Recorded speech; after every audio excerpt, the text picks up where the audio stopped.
আজকে বাংলাদেশের শ্রেষ্ঠ সুদখোর ডক্টর ইউনূস, তাকে ভালোবেসে বিদেশে তাকে বিভিন্ন ধরনের সংবর্ধনা দেওয়া হয়। আর সুদের বিরুদ্ধে যারা কথা বলে, সুদের বিরুদ্ধে যারা কথা বলে, তাদেরকে মাঝে মধ্যে লাল ঘরে ঢুকানো হয়। ওই দুই একজন ঠিক করে লাভ নাই। আউযু বিল্লাহি মিনাশ শাইতানির রাজীম। বিসমিল্লাহির রাহমানির রাহিম। ইয়া আইয়ুহাল্লাযীনা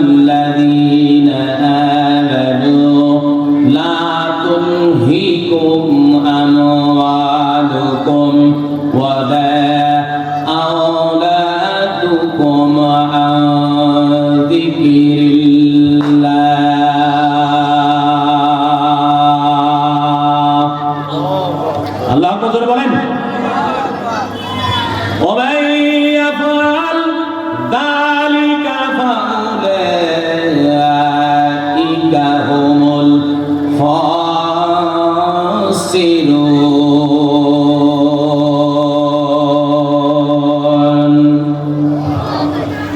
আল্লাহ রাব্বুল আলামিন কুরআনুল কারীমের 114টি সূরার একটি সূরা নাম হলো মুনাফিকুন।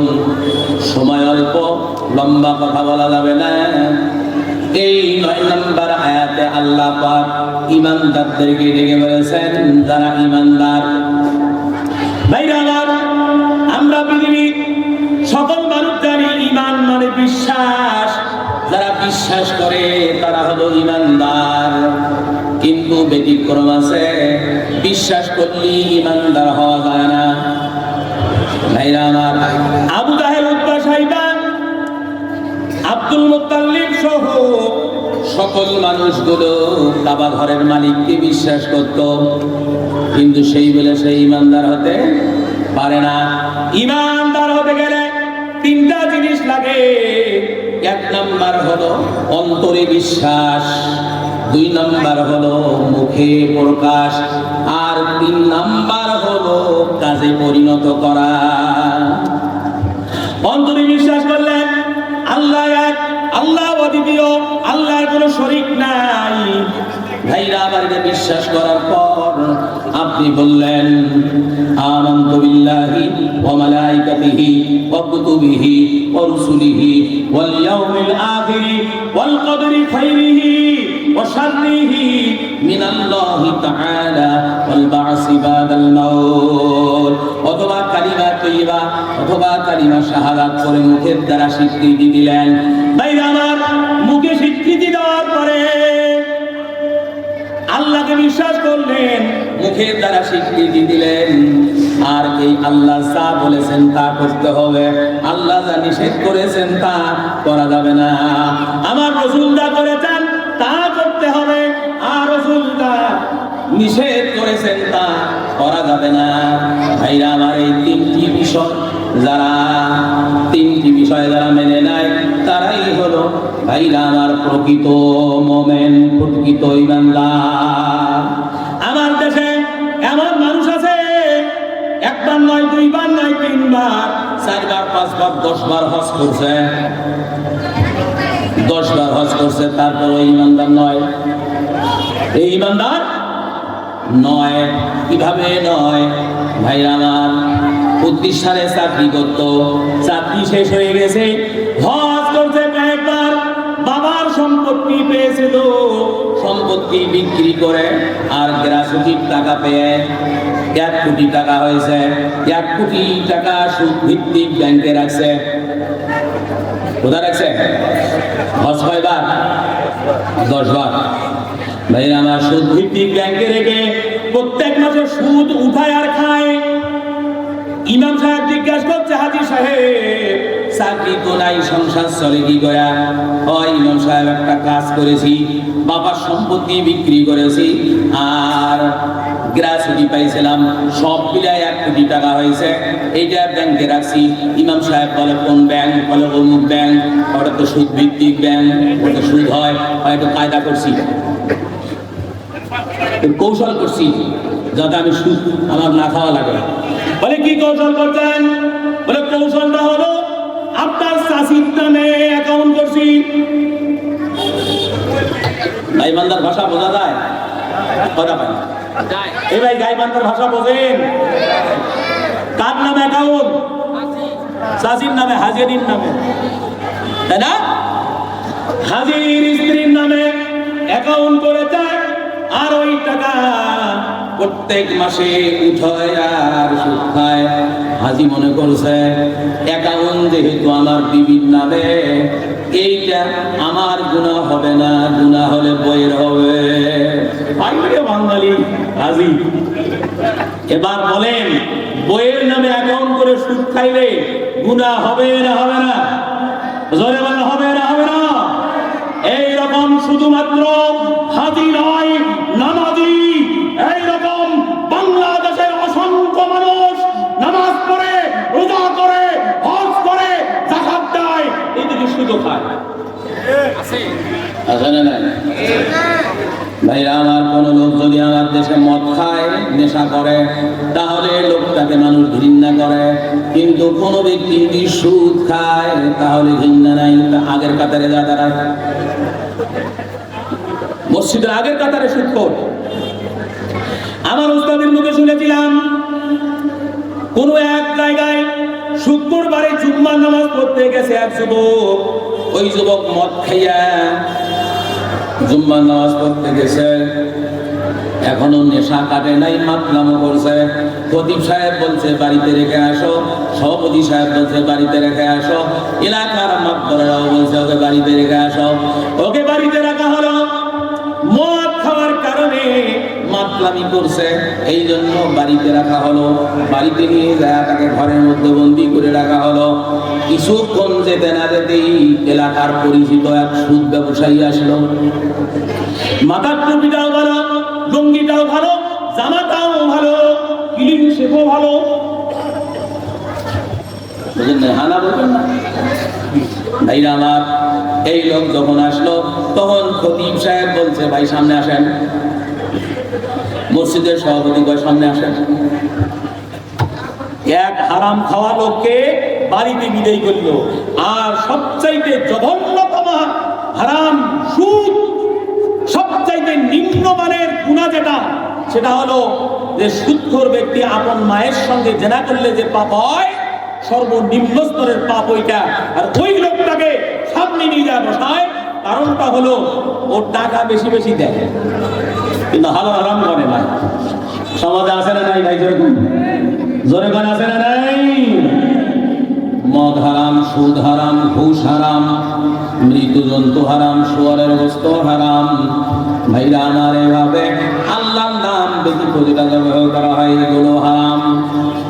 এখনই আপনাদেরকে বলতে চাই, ইমানদার ব্যক্তিকে যদি বলি মরা গরু খাবেন, বলে না।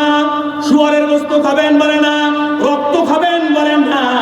আল্লাহর নাম ব্যতীত যেটা জবাহ করা হয়েছে সেটা কি খাবেন, বলে না। কেন খাবেন না? বলে আল্লাহ নিষেধ করেছেন, ইন্নামা হারামা আলাইকুমুল মাইতাতা ওয়াত-তামা ওয়া লাহামাল খিনজিরি ওয়া মা উহিল্লা বিহি গায়রিল্লাহ। আল্লাহু আকবার। তাকবীরটা লিল্লাহি তাকবীর। যত ওইখানকার মিটিংটা ভাঙবো না, ওই প্রাচীরের বাড়ি করে দেবো, তা না ঘরের ভিতরে ঢুকতে হবে। একটু জোরে বলেন তো, লিল্লাহি তাকবীর। বন্ধুগণ, তাহলে আল্লাহ হারাম করেছে মৃত জন্তুর রক্ত, শুয়োরের গোশত, আল্লাহর নাম ব্যতীত জবাহ করে সেটা হারাম। মৃত জন্তু কেউ খাবে, শুয়োরের গোশত কোনো মুসলমান খাবে না, বলবে কি হারাম। আল্লাহ রাব্বুল আলামিন বলেন ইয়া আইয়ুহাল্লাযীনা আমানু লা তাকুলুর রিবা আদআফান মুদাআফা। হে বান্দারা, তোমরা চক্রবৃদ্ধি হারে সুদ খেও না, চক্রবৃদ্ধি হারে সুদ খেও না। ভাইরা আমার, আল্লাহ বললেন সুদ খাওয়া যাবে না, কিন্তু ওই জায়গায় বলেছেন মৃত জন্তু এবং শুয়োরের গোশত খাওয়া যাবে না। ওই জায়গায় মানে, কিন্তু সুদের ব্যাপারে মানে না। আছে না নাই? আছে না নাই? আমরা যখন ছোটবেলায় ছিলাম, ওই মাঠের ফসলের ভিতরে যদি পোকা লাগতো তাহলে 7 জন সুদখোরের নাম লিখে দিত। কিন্তু বড় যখন হইলাম তখন আমি এলাকার লোকদেরকে বললাম, আমি গাইবান্ধার কথা বলছি, বলে এত লোকের নাম লেখার দরকার নাই, ডক্টর ইউনূসের নাম একা লিখলেই হবে, ওর নাম একা লিখলেই হবে, 7 জনের দরকার না। আজকে বাংলাদেশের শ্রেষ্ঠ সুদখোর ডক্টর ইউনূস, তাকে ভালোবেসে বিদেশে তাকে বিভিন্ন ধরনের সংবর্ধনা দেওয়া হয়। আর সুদের বিরুদ্ধে যারা কথা বলে, সুদের বিরুদ্ধে যারা কথা বলে, তাদেরকে মাঝে মধ্যে লাল ঘরে ঢুকানো হয়। ওই 2-1 ঠিক করে লাভ নাই, জবান মনে হয় অন্যগুলোকে আল্লাহ দেয় নাই। আমাদের গাইবান্ধায় একটা কথা আছে, মাইন্ড করেন না। কুতকুতি বোঝেন? সুরসুরি বোঝেন? হ্যাঁ, কাতুকুতু আমাদের প্রধান অতিথি সালিম রহমান কাতুকুতু। আমাদের গাইবান্ধায় একটা কথা আছে, কুতকুতি দিলে 1 সপ্তাহ পর হাসে। আর আমাদের দেশের শ্রোতারা বক্তৃতা করলে মানে হা না জানতে চাইলে 5 মিনিট পরে কয়, হ্যাঁ 5 মিনিট পর। এবার ধরে ধরে বলতে হবে। পর্দার কথা বলতে গেলে, ইসলাম কায়েমের কথা বলতে গেলে, সুদের বিরুদ্ধে বলতে গেলে আপনার উপর বিভিন্ন ধরনের নির্যাতন আসতেই পারে। আপনারা জেনেছেন ইতিমধ্যে বাংলাদেশের বিভিন্ন জেলাতে, ঢাকাতে ইস্তিসকার নামাজ পড়ার সময় মুসল্লি এসেছে, তাদেরকে পুলিশ অ্যারেস্ট করেছে। ইস্তিসকার নামাজ কি শুধু আমাদের জন্য না পুলিশের জন্য? যে পুলিশ ইস্তিসকার নামাজীদেরকে ধরেছে, আমি বলতে চাই আপনাকে চিহ্নিত করা দরকার। আপনার মৃত্যুর পরে আপনার জানাজা কেউ পড়বে না, পড়বে না, পড়বে না। আর যদি জানাজা পড়তেই হয় তাহলে পড়বো বিনা ওযুতে, আর তা না হয় একটা দোয়া কালাম কিছুই করবো না, চলে যা আবু তালেব বলে। বন্ধুগণ, শুধু তাই নয়, মুসলিম সংখ্যাগরিষ্ঠ দেশ, এই যে গত সপ্তাহে সন্দেহভাজন হিসাবে ফরিদপুরের 2 জন ছেলেকে, একজন 15 পাড়ার হাফেজ আর একজন তার ভাই, একই মায়ের সন্তান, হিন্দুরা সন্দেহভাজন মনে করে তাদেরকে পিটাইয়া পিটাইয়া হত্যা করছে।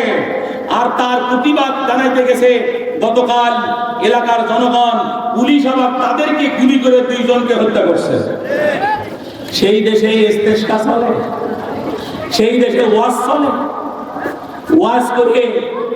ওয়াজ করে সামান্য সময় একটু ঈমান পয়দা হবে, কিন্তু এই ঈমান আপনাকে ময়দানে টিকে রাখতে হবে।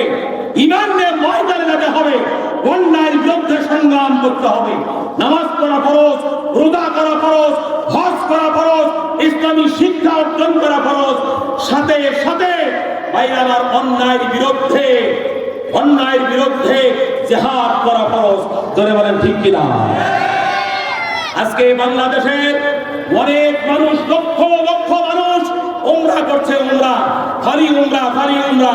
এখন নাকি উমরা করলে নাকি ছোট হাজি, আর ফুল হজ করলে নাকি বড় হাজি। নতুন একটা কথা বের হয়েছে। আপনারা বলেন তো দেখি, নফল উমরা করা নফল, আর পৃথিবীর যেই জায়গায় নির্যাতিত হচ্ছে মুসলমানেরা, যেই জায়গায় খেতে পাচ্ছে না, পানি নাই, খাদ্য নাই, বস্ত্র নাই, লোক মারা গেলে কবর খনন করার অস্ত্র নাই, কফিনের কাপড় নাই। ফিলিস্তিন উমরা করা জরুরি না ফিলিস্তিনের টাকা পাঠানো জরুরি? আরো দরকার অন্তরকে জিজ্ঞাসা করেন কয়জন ফিলিস্তিনের জন্য টাকা পাঠাইছেন? আমি নিজে পাঠাইছি। আপনারা বলবেন হুজুর কিভাবে পাঠাইলেন? আপনার ইচ্ছা থাকলে যোগাযোগ করেন কিভাবে পাঠানো যায়, আল্লাহ আপনাকে বের করে দেবেন। কথা ঠিক না ঠিক জোরে কোন? আমার ভাইরা, আমার বন্ধুগণ, আমার দ্বারা উৎকৃত আয়াতে আবার চলে আসছি। আমার আল্লাহ পাক রব্বুল আলামিন বলেন, ইয়া আইয়ুহাল্লাযীনা আমানু লা তুলহিকুম আমওয়ালুকুম ওয়ালা আওলাদুকুম আন যিকরিল্লাহ। হে ইমানদারেরা, যারা তিনটি গুণ অর্জন করেছে, অন্তরে বিশ্বাস, মুখে যারা স্বীকৃতি আর কাজে পরিণত করা, ওই ইমানদারকে ডেকে বলেন, লা তুলহিকুম আমওয়ালুকুম ওয়ালা আওলাদুকুম আন যিকরিল্লাহ। হে মুমিনগণ, তোমাদের ধন সম্পদ, সন্তান সন্ততি যেন তোমাদেরকে আল্লাহর স্মরণ থেকে গাফেল না করে। সম্পদই তো মানুষকে আল্লাহর স্মরণ থেকে দূরে রাখে। সন্তান সন্ততি নিয়ে প্রেমে পাগল হয়ে যায়। আমার সন্তান কোথায় পড়বে? রাশিয়া। কোথায় পড়বে? কানাডা। কোথায় পড়বে? উত্তর কোরিয়া। কোথায় পড়বে? জার্মান। কোথায় পড়বে? জাপান। আগে নিয়ে মত, কিন্তু আল্লাহ স্মরণ ভুলে যায়। আছে না নাই? যারা বলে আছে না নাই? আচ্ছা ভাইজান, মনে কিছু নেবেন নাই, মঞ্চ থেকে শুরু করিয়া সবাইকে একটা কথা জিজ্ঞেস করবো, আজকে জুম্মার নামাজের পরে পটুয়া গেছে না যায় না?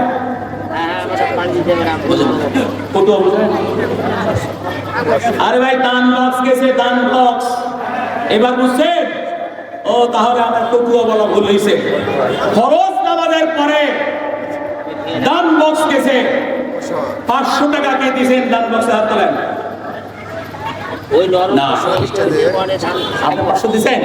আমাদের প্রধান অতিথি, উনি একটা মসজিদের সভাপতি, বহরমপুর উত্তর জামে মসজিদের সভাপতি, 500 দিছে।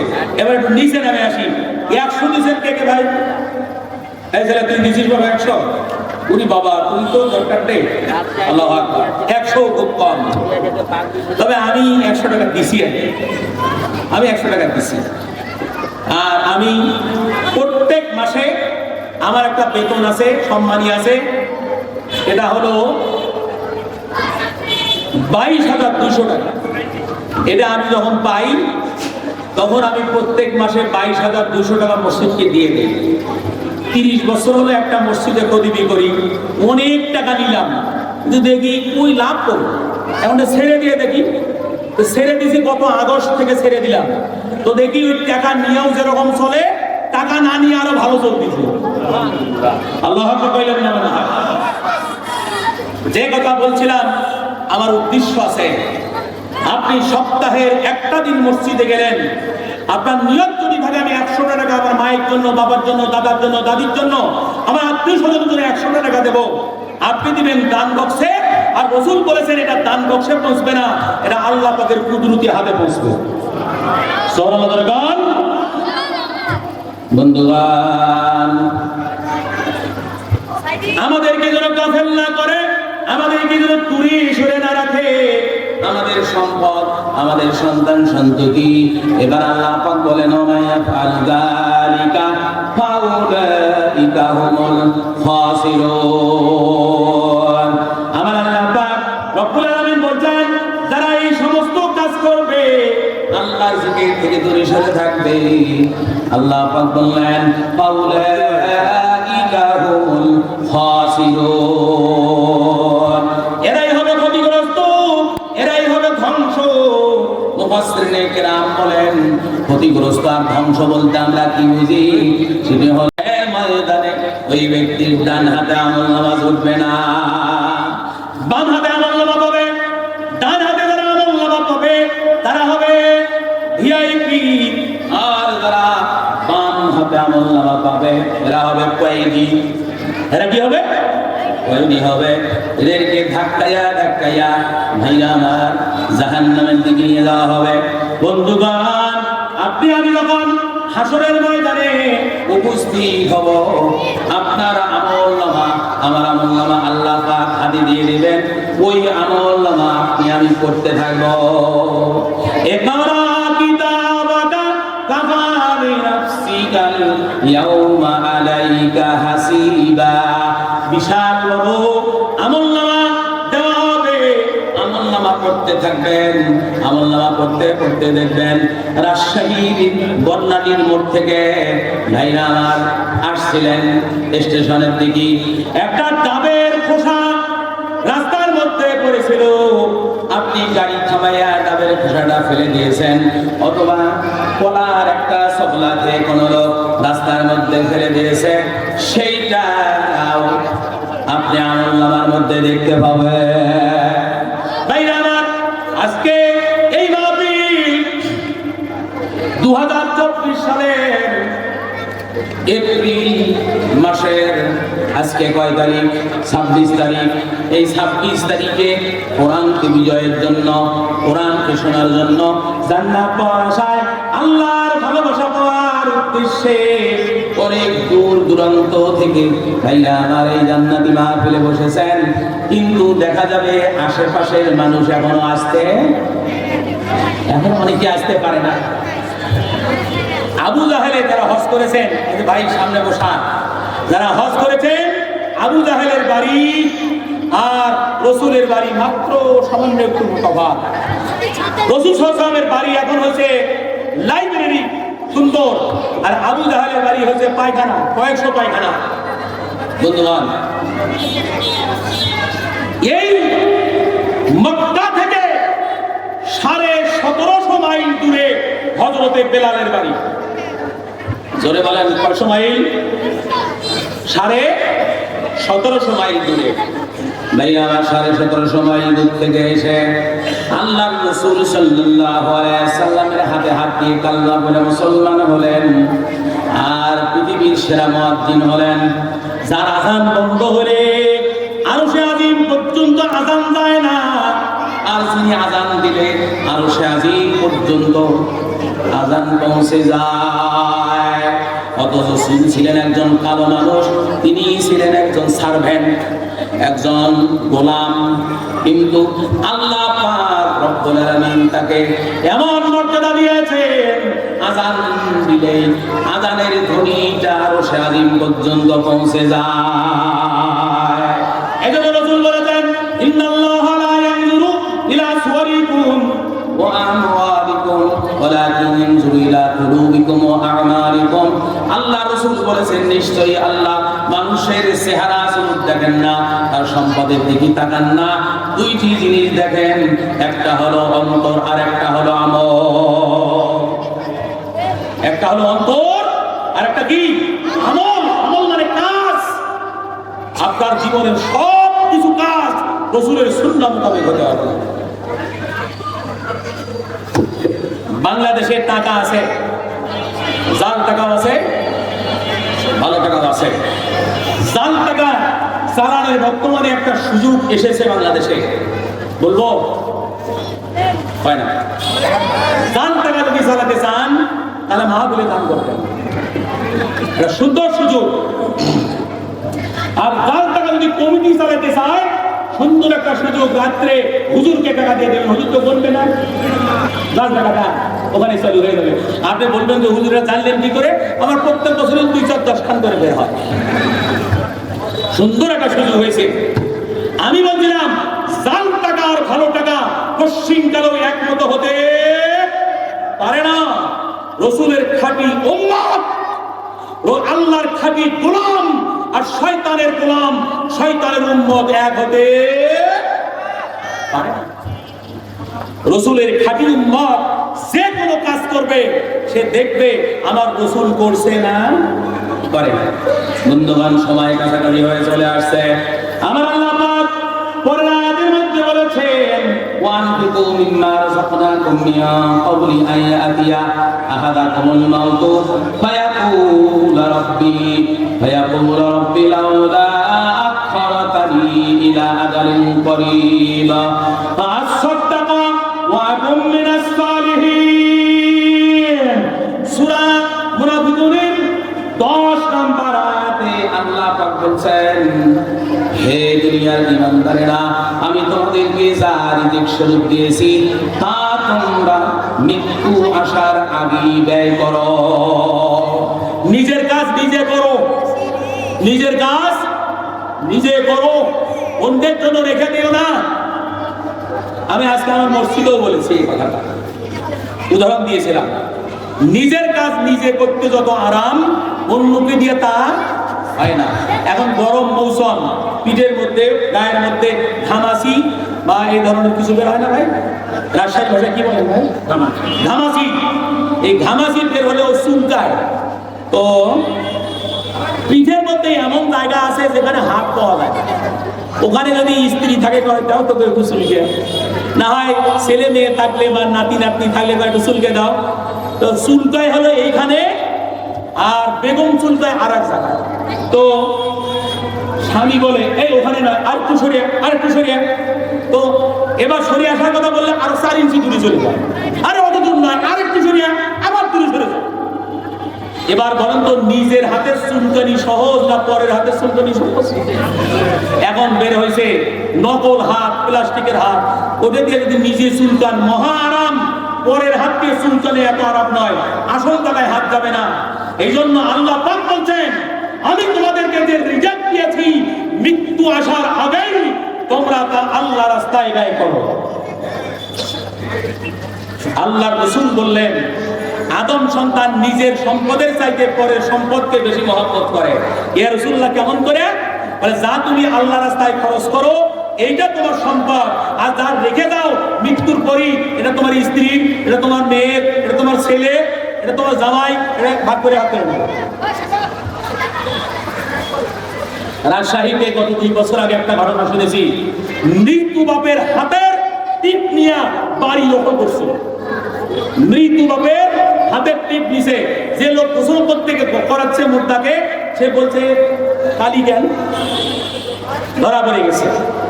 দুনিয়াটা কি, বাপ মারা গেল কিন্তু বাপের হাতে মৃত্যু বাপের টিপ নিয়ে বাড়ি দখল করে। এবার আপনারা বলেন তো, মা বোনেরা ওই পাশে আছে, মা মারা গেলে ছেলে বেশি কান্দে না মেয়ে বেশি কান্দে? আপনারাই গণনা করবে না, ছেলে বেশি কান্দে না মেয়ে কান্দে? মেয়ে বেশি কান্দে, আপনারাই গণনা করবে না। মেয়ে কান্দে কান্দে কান্দে কান্দে পাগল পারা, কিন্তু হঠাৎ করে দেখবেন মায়ের গলা সেন্টা নাই, কোন বেটি নিচে স্বীকার করে না। মায়ের হাতে চুলটা নাই, কোন মেয়ে নিচে বসে স্বীকার করে না, অথচ কান্দে কান্দে কান্দে কান্দে বেহুশ হয়ে যাচ্ছে। এর নাম হলো দুনিয়া। এর নাম কি? দুনিয়া। ভাইরা আমার, বন্ধুরা আমার, স্বল্প সময়ে কথা শেষ করবো আপনাদের দুনিয়া। আবার আল্লাহ পাক বললেন, হে ইমানদারেরা, তোমাদেরকে যা রিজিক হিসেবে দিয়েছি, যা সম্পদ তোমাদেরকে দিয়েছি, তা থেকে মৃত্যু আসার আগে ব্যয় করো। অন্যথায় তারা বলবে, কি বলবে? ফায়াকুল রাব্বি লাউলা আখরতানি ইলা আজালিন করিব ফাআসাদদাকা ওয়া আকুন মিনাস সালিহিন।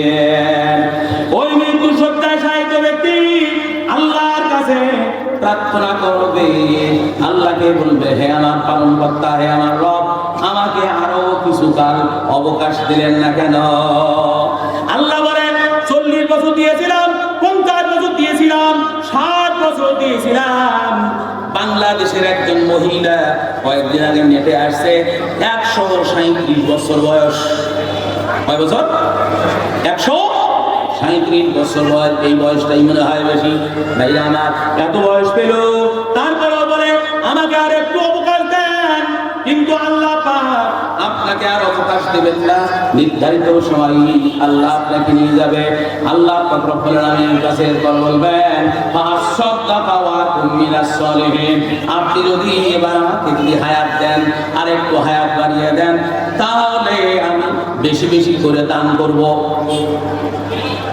আর সলিহিনদের অন্তর্ভুক্ত হয়ে যাব।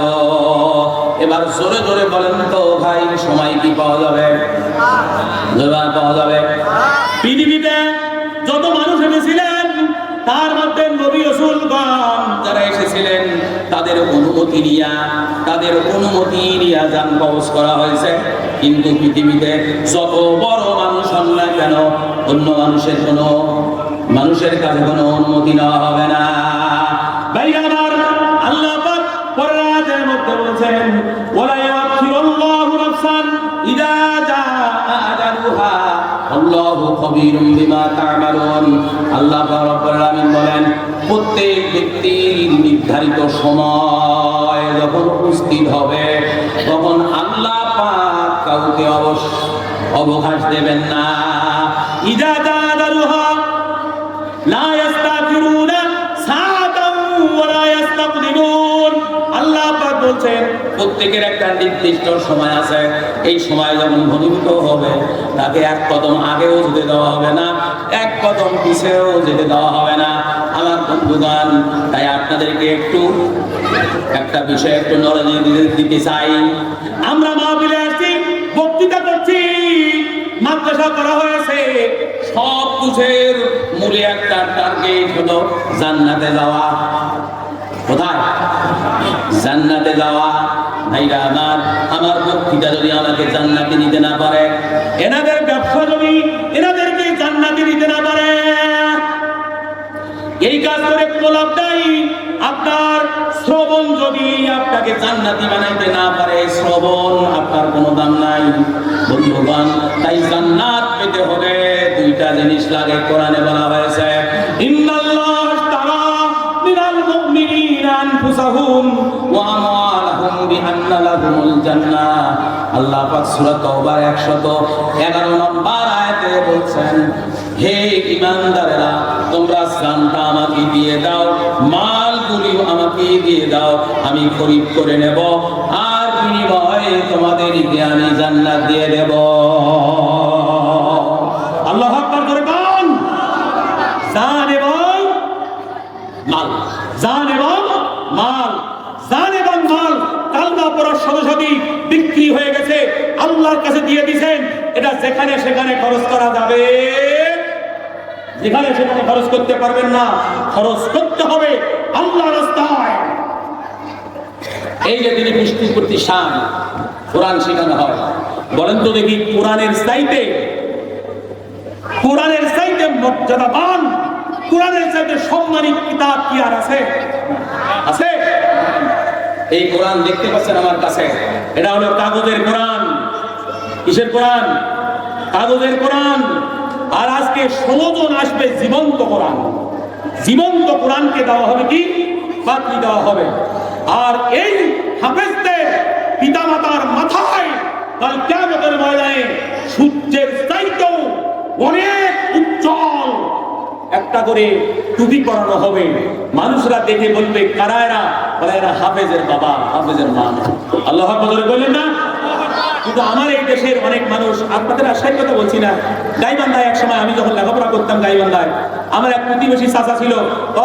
ভাতিজা মাদ্রাসায় পড়িস না রে, ভাত পাবি না, চাকরি হবে না, কিছুই হবে না, মাথায় টুপি দিয়ে থাকি, মাথায় কিন্তু খাওয়া হবে। ডিস্টার্ব করতো আমাকে, বলতো ভাতিজা মাদ্রাসায় পড়িস না, ভাত পাবি না। তো এখন দেখি চাচা মরে গেছে, চাচার কথা ঠিক ভাত পাই না। দেশে ঘুরে বেড়াই, টেকনাফ থেকে তেতুলিয়া পর্যন্ত 68,000 গ্রামে। বিদেশেও ঘুরলাম কোরআনের মাহফিল নিয়া, কোনো জায়গাতেই ভাত পাই না, খালি পোলার বিরিয়ানি, পোলার বিরিয়ানি, খালি পোলার বিরিয়ানি। জোরে একটু আল্লাহু আকবার বলবেন না ভাই? আল্লাহু আকবার জোরে বলবেন না? আল্লাহ সুবহানাহু ওয়া তাআলা এই কোরআনের বাগান আমি রাজশাহী মহানগরী ঘুরে দেখেছি। এই দারুল আমান মাদ্রাসার মতো সুন্দর প্লেস কোন মাদ্রাসা নাই। ভাইজানা আপনাদের এলাকা, আমাদের বেলাল ভাই, আনার ভাইয়ের এলাকা, এর এত সুন্দর প্লেস নাই। আমরা একটি কথা বলতে চাই, আজকে এই মাদ্রাসার সাথে আমরা থাকতে চাই, মানে কোরআনের সাথে থাকতে চাই। কি কথা ঠিক না ভাই? আসুন এই মাদ্রাসাকে সুন্দর করার জন্য আমরা পরামর্শ দেব, আমরা অর্থ দেব, আমরা জানমালের কুরবানি করব। আল্লাহ আমাদের সকলকে কবুল করুন, করে করাবে। এবার একটু কথাটা মনে আছে কিনা, জান্নাত পেতে হলে কয়টা জিনিস লাগে ভাই? আঙ্গুল তুলে দেখেন, আঙ্গুল তুলেন, কয়টা? ধরেন ফেরেশতারা আপনাদের হাতে আঙ্গুল দুটো ভিডিও করে নিচ্ছে, বলেন কয়টা জিনিস লাগে? আর বলো কয়টা জিনিস লাগে? এক নাম্বার হলো জান, আর এক নাম্বার কি? মাল। এক নাম্বার জান, আর এক নাম্বার হলো মাল। আমার সময় যেহেতু শেষ, প্রধান বক্তা চলে আসবেন, মিনিট 10 আমার কাছে একটু সময় আছে। এই পর্যায়ে এই মাহফিলের খরচ সহ এখানে যদিও আধুনিক মানের মাদ্রাসা, কিন্তু 10 থেকে 15 জন ইয়াতীম এবং অসহায় এখানে পড়ালেখা করানো হয়। আমার নিজেও একটা মাদ্রাসা আছে, সাবিলুন নূর হেফজুল কোরআন মাদ্রাসা, ওটার আমি চেয়ারম্যান। কিন্তু আমরা দেখলাম খালি বড় লোকদের ছেলেকে যদি হাফেজ বানাই, গরিবদেরকে যদি না নেই, এরা যাবে কোথায়? এই জন্য গরিব অসহায়দেরকে আমরা ভর্তি করেছি, এরা খরচ ঠিক মতো দিতে পারে না, সেই জন্য আপনাদের সহযোগিতা প্রয়োজন। জোরে চিৎকার করেন আল্লাহু আকবার, জোরে বলেন আল্লাহু আকবার। শোনেন, এটা হাদিসের মধ্যেও আছে, কবি নজরুলও এটা বলেছেন, যদি পাইতে চান বড়টা পাইতে চান, খাইতে যদি চান বড়টা খাইতে চান। আজকের মাহফিলের সবচেয়ে বড় সিংহাসন যেটা আমার ডান পাশে, আমাদের জনাব প্রধান অতিথি আলহাজ মোহাম্মদ সালিমুর রহমান, চেয়ারম্যান আল আকসা ডেভেলপার লিমিটেড। রাজশাহীর যে জায়গা দিয়ে ঘুরবেন দেখবেন আল আকসা, ওই জায়গায় যাবেন আল আকসা। আল্লাহ আরো বরকত দেন, আরো বরকত দেন। কিন্তু অন্তর বড় আছে, যেখানেই যায় সেখানেই আল্লাহ রাস্তায় আমরা দান করে। তবে আজকে আমার ভাইজানকে আমি বলবো, মানে একসাথে হোক আর দেরিতে হোক, যা হোক, আমি একটু মোটা চাবো। আপনারা একটু হাত তুলে আল্লাহু আকবার বলবেন। আমাদের প্রধান অতিথির কাছ থেকে আজকে ইয়াতীমদের জন্য, অসহায়দের জন্য, মাহফিলের জন্য আমি 1 লাখ টাকা চাই। এটাতে যদি আপনারা রাজি থাকেন, একটু হাত তুলে আল্লাহু আকবার বল, আল্লাহু আকবার করে বল, আরো জোরে বল। আল্লাহ পাক যেন ভাইয়ের ব্যবসা বাণিজ্য, ছেলে মেয়ে, বিবি বাচ্চা, জামাই, সকলের যেন পরিবারের মধ্যে বরকত দান করে। জোরে বল আমিন। আলহামদুলিল্লাহ। আসতে কইলেন নগদ 10, আর থাকে কত ভাই? বাকি 3 মাসে পরিশোধ করবেন। আচ্ছা, প্রধান অতিথির পরেই মনে হয় আমার স্থান। আমি যেহেতু বক্তা, 1 2 3 4 5 6 7 8 9 10 লিল্লাহে তাকবীর। এটা পরের টাকা, তার কারণ একটাও আমার টাকা নয়, সবগুলো জনগণের টাকা। তা মাহফিল করিয়ার টাকা দেয়, তা আমার টাকা হইলো, এটা জনগণের টাকা, আপনারাই দেন। এই আসার সময় বেগমকে বললাম, দাও তো আজকে মাহফিলে যাচ্ছে 1010 টাকা। তো বেগম প্রথমে বলছে 10,000, মানে একটু বেশি বেশি মনে করছে। আরে দেও না, টাকা তো আসবে যাবে। আপনাদের সামনে আমি টাকাটা গনেছি, এই জন্য অনেকের ধারণা থাকতে পারে হুজুর বলতে 10,000, কমও দিতে পারে, এরকম সন্দেহ থাকতে পারে। তাহলে 10 10 20 হলো 1,20,000 হয়েছে। 2,20,000 ভাই, সবে মাত্র আল্লাহর ঘর এবং নবী রওজা জিয়ারত করে এসেছেন। আল্লাহ যেন হায়াত বাড়িয়ে দেয়, আল্লাহ যেন আরো নেক কাজ বেশি বেশি করার তৌফিক দেয়।